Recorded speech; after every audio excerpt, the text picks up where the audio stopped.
जय श्री राम। मैं वसंत रावल। आज से हम लोग एक नई सीरीज की शुरुआत करने जा रहे हैं जिसका नाम है काल सर्प योग। आज मैं आपको बताऊंगा कि काल सर्प ये नाम की उत्पत्ति कहां से हुई।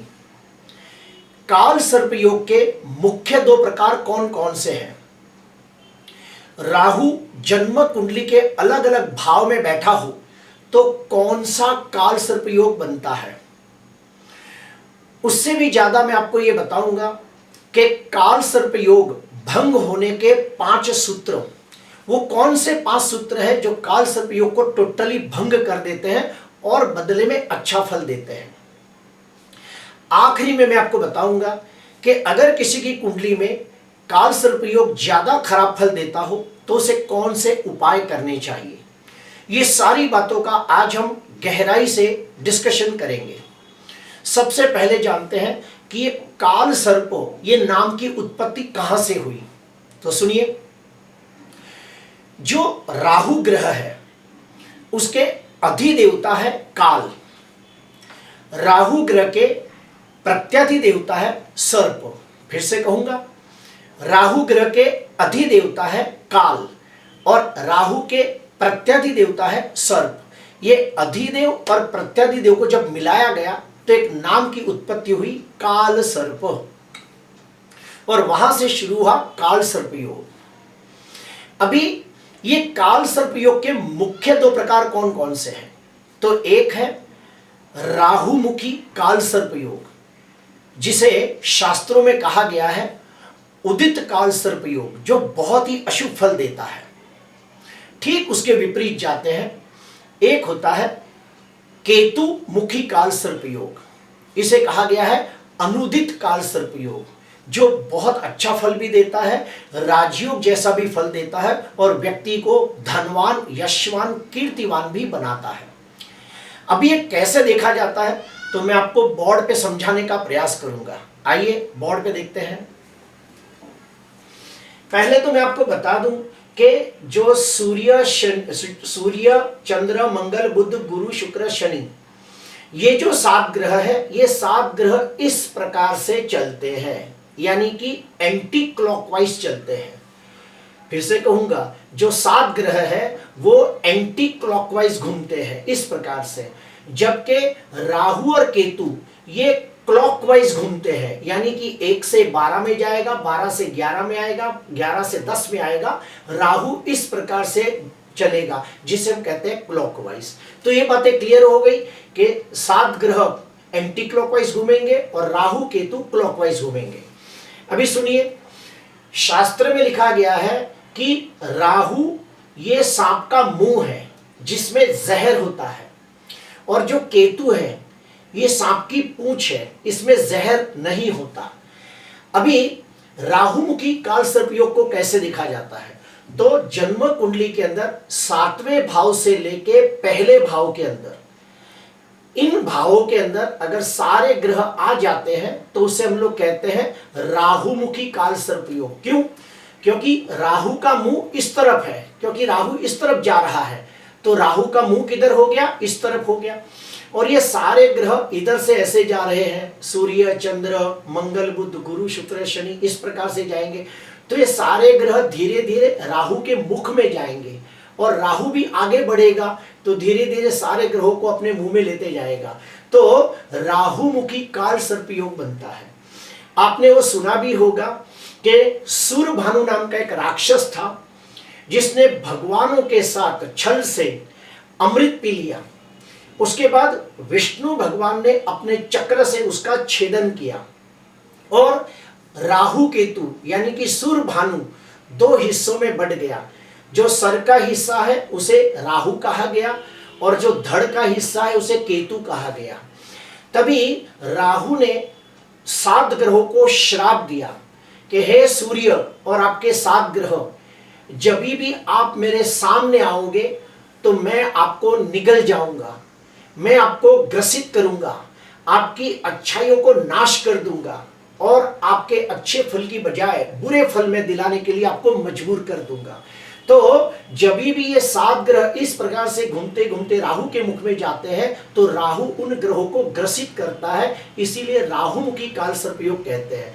तो 7 से लेके 1 भाव तक अगर सब ग्रह हो तो इसे काल सर्पयोग कहते हैं, लेकिन राहुमुखी।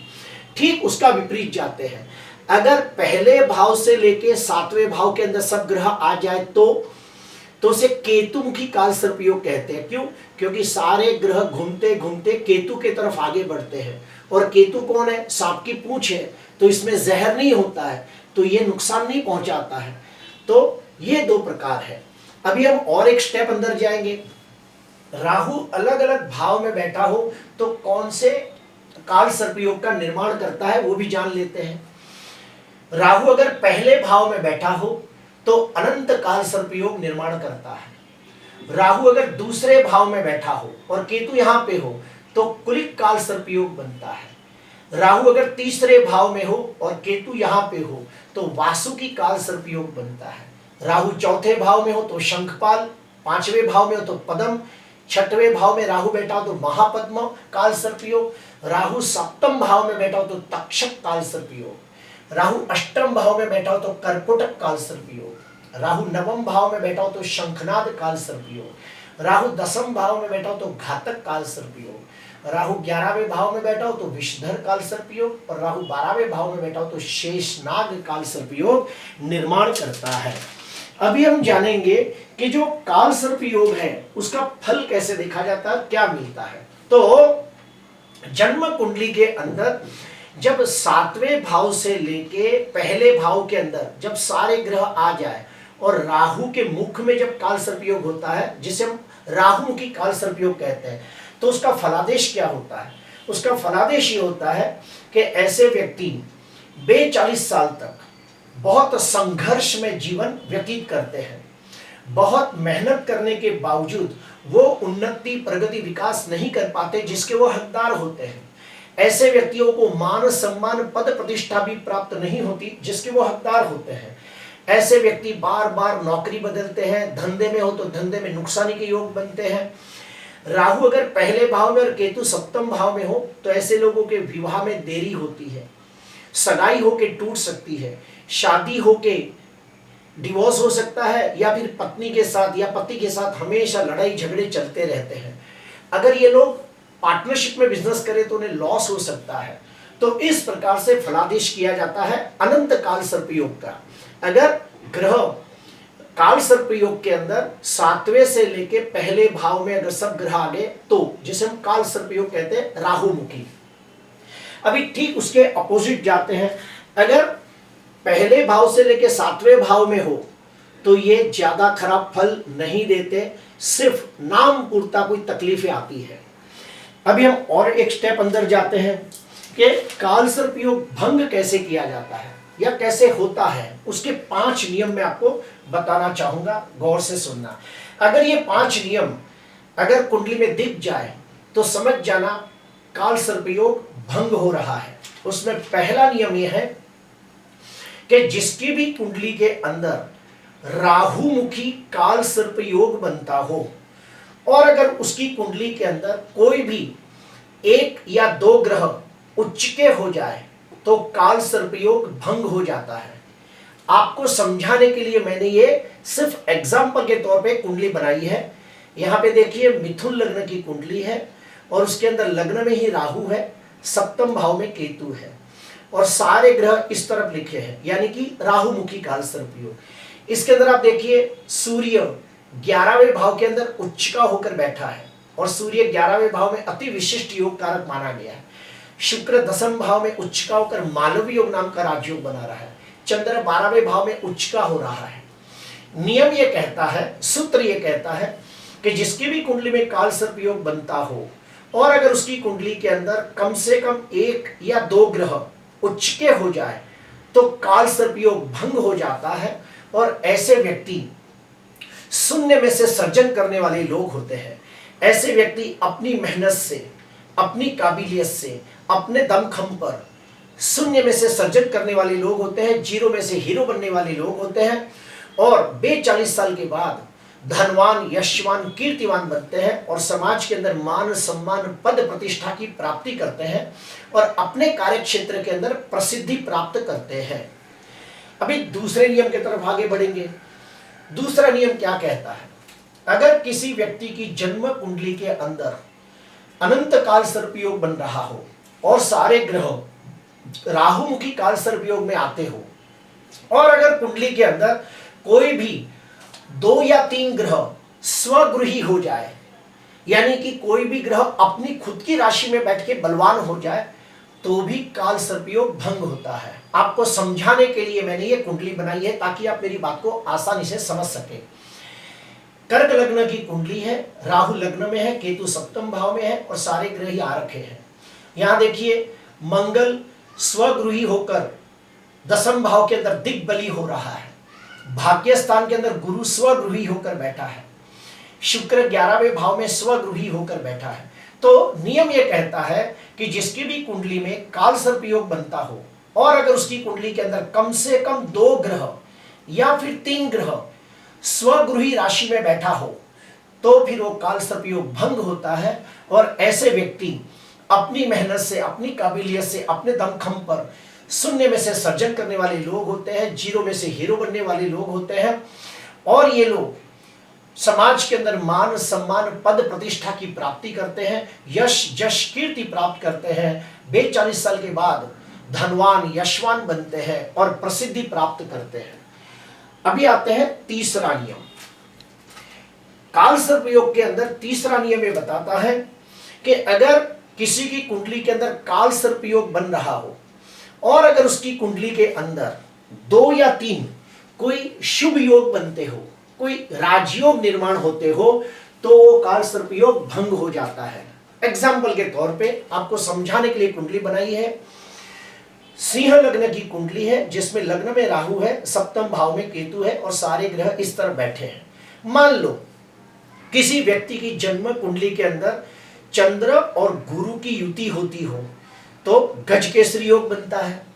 किसी व्यक्ति की कुंडली के अंदर चंद्र और मंगल की युति लक्ष्मी योग बनाती हो तो, किसी व्यक्ति की कुंडली के अंदर बुध शुक्र की युति लक्ष्मी नारायण योग बनाती हो तो, वैसे ही किसी व्यक्ति की जन्म कुंडली के अंदर मंगल और गुरु की युति औदार योग बनाती हो, गुरु और सूर्य की युति धर्मात्मा योग बनाती हो तो, इसके अलावा सूर्य से भी 3 शुभ योग बनते हैं। कैसे? तो सुनिए, अगर मान लो सूर्य यहां बैठा हो और उसके दूसरे और 12वें भाव के अंदर 7 ग्रहों में से कोई भी ग्रह हो तो वेशी वाशी उभयचरी नाम के 3 शुभ योग बनते हैं। ठीक उसी प्रकार चंद्र ग्रह से दूसरे और 12वें भाव के अंदर अगर 7 ग्रहों में से कोई भी बैठा हो, यानी 6 ग्रहों में से कोई भी बैठा हो, तो वहां पे अनफा सुनफा दुर्धरा नाम के 3 राजयोग बनते हैं। इसके अलावा भी अगर किसी व्यक्ति की कुंडली में काल सर्पयोग बनता हो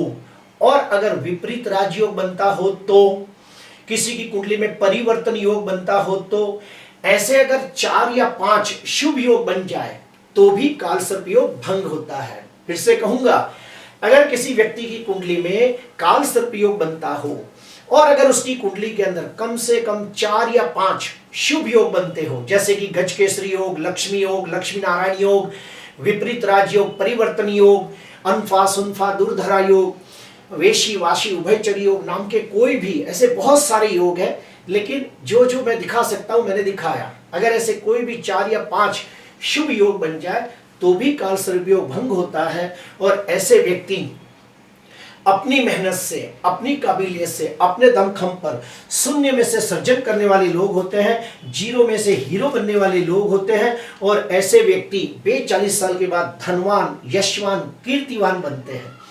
अभी आते हैं चौथा नियम। चौथा नियम ये कहता है कि मान लो किसी की कुंडली में काल सर्पयोग बनता हो और कोई भी एक ग्रह अगर जो बाहर निकल जाए, जैसे कि मान लो चंद्र यहाँ आ जाए या मंगल बुध गुरु कोई भी यहाँ आ जाए, कोई यहाँ से यहाँ आ जाए, कोई भी ग्रह बाहर आ जाए, तो लोग कहते हैं ये आंशिक काल सर्पयोग है। गलत बात है। शास्त्र में कोई आंशिक काल सर्पयोग की बात ही नहीं की गई है। तो जब भी काल सर्पयोग हो तो उसमें सारे ग्रह एक तरफ ही आने चाहिए। कोई भी एक ग्रह अगर बाहर निकल गया हो तो उसे आंशिक काल सर्प योग कहते हैं। ये टोटली बात गलत है, तो भी काल सर्प योग भंग हो जाता है। उसके बाद और एक नियम ये कहता है कि अगर मान लो किसी की कुंडली के अंदर काल सर्प योग बनता हो और राहु के साथ ही कोई ग्रह बैठा हो या केतु के साथ कोई ग्रह बैठा हो और राहुमुखी काल सर्प योग मान लो इधर बन रहा है, ये राहुमुखी काल सर्प योग इधर बना। अभी यहां देखिए राहु 60 डिग्री पे है और गुरु 18 डिग्री पे है, अर्थात राहु से गुरु की डिग्री ज्यादा है। तो ये गुरु धीरे धीरे राहु को क्रॉस करके आगे निकल गया। फिर से कहूंगा, राहु की डिग्री कितनी है? 7 है। गुरु की डिग्री कितनी है? 18 है। यानी कि राहु से गुरु की डिग्री ज्यादा है, यानी गुरु धीरे धीरे दूसरे भाव की तरफ आगे निकल चुका है और राहु इस तरफ आगे जा रहा है। तो ऐसी स्थिति में भी काल सर्प योग भंग होता है। ठीक उसी प्रकार मान लो काल सर्प योग इधर से बनता हो, यानी कि केतुमुखी काल सर्प योग बनता हो। यहाँ पे केतु 7 अंश पे है और शनि 27 अंश पे है, तो ये शनि 27 अंश का होने की वजह से इधर चला जाएगा। चलित कुंडली में भी शायद इधर हो सकता है, तो ये काल सर्प योग भंग माना जाता है। तो इस प्रकार से काल सर्प योग के बारे में अलग अलग निर्णय हैं जो मैं आपको बताना चाहूंगा। अभी मैं आपको और भी डीप में बताऊंगा कि काल सर्प योग अगर किसी व्यक्ति की कुंडली में हो तो उसे कौन कौन से 5 उपाय करने चाहिए। तो सुनिए, सबसे पहला उपाय, शास्त्र में लिखा गया है कि हर महीने की शुक्ल पक्ष की पंचमी आती है। हर महीने के अंदर शुक्ल पक्ष की जब पंचमी आती है तो उसे हम लोग नाग पंचमी कहते हैं। और ये नाग पंचमी के दिन शिव मंदिर में जाकर चांदी का नाग और नागिन का जोड़ा विधि विधान पूर्वक किसी ब्राह्मण से पूजा पाठ करके अगर शिवलिंग के ऊपर छोड़ा जाए तो काल सर्प योग की शांति होती है। दूसरा, नाग पंचमी के दिन अगर आप उपवास करते हो तो भी बहुत अच्छा फल मिलता है। आजू बाजू में कहीं कोई नाग का मंदिर हो तो वहां भी आप दर्शन को जा सकते हो। उसके बाद और एक इंटरेस्टिंग बात है कि जो नाग है वो शिव जी के गले में रहता है। तो अगर ऐसे लोग महामृत्युंजय के जाप करें, सच्चे मन से 1.25 लाख जाप करें और फिर उसका दशांश होम तर्पण मार्जन करें तो भी काल सर्प योग भंग हो जाता है। उसके अलावा एक चांदी का नाग नागिन का जोड़ा लेकर अमावस्या के दिन अपने सर पे से 18 बार घुमाकर अगर कोई बहते हुए नदी में, बहते हुए पानी में अगर उसे छोड़ दिया जाए तो काल सर्प योग का जो दुष्प्रभाव है वो कम हो जाता है। प्रिय दर्शकों, आज मैंने आपको बताने की कोशिश की, लोगों के मन में काल सर्प योग के बारे में काफी सारी दुर्भावनाएं हैं, गलत इंफॉर्मेशन है कि काल सर्प योग खराब है। ऐसा नहीं है। जैसे मैं आपको एक एग्जांपल देता हूं ताकि आप समझ जाओगे। ज्योतिष का एक सूत्र यह भी कहता है कि जन्म कुंडली का कोई भी भाव अगर 2 पाप ग्रहों के बीच में आ जाए तो उसे पाप कर्तरी योग कहते हैं। ठीक उसी प्रकार जन्म कुंडली का कोई भी ग्रह अगर 2 पाप ग्रहों के बीच में आ जाए तो उसे पाप कर्तरी योग कहते हैं। ठीक उसी प्रकार जन्म कुंडली के जो 7 ग्रह है अगर ये राहु और केतु के बीच में आ जाए तो काल सर्प योग बनता है। और मैंने आपको पहले ही कहा कि राहु के अधिदेवता है काल और राहु के प्रत्याधिदेवता है सर्प। ये अधिदेव और प्रत्याधिदेव का जो मिलन करते हैं तो उधर काल सर्प योग नाम का योग बनता है। और ये जब तक मेरा नॉलेज है, क्योंकि मैं इस फील्ड में 30 साल से हूं, ये 1980 के बाद ही ये काल सर्प योग के बारे में काफी सारी बातें जानने को मिली है। उसके पहले काल सर्प योग के बारे में काफी कम लोग जानते थे। और ये भी मैं बता दूं, अगर किसी व्यक्ति की जन्म कुंडली के अंदर काल सर्प योग बनता हो और कोई ग्रह उच्च के हो, स्वग्रही हो, राजयोग बनते हो, काल सर्प भंग होता है, तो ऐसे व्यक्ति बहुत मेहनत करके अपने एक ही फील्ड में अगर टिके रहे तो एक दिन धनवान, यशवान, कीर्तिवान होते हैं और प्रसिद्ध होते हैं। आज के लिए बस इतना ही। आपको अच्छा लगा हो तो जरूर लाइक करना, सब्सक्राइब करना। नमस्कार।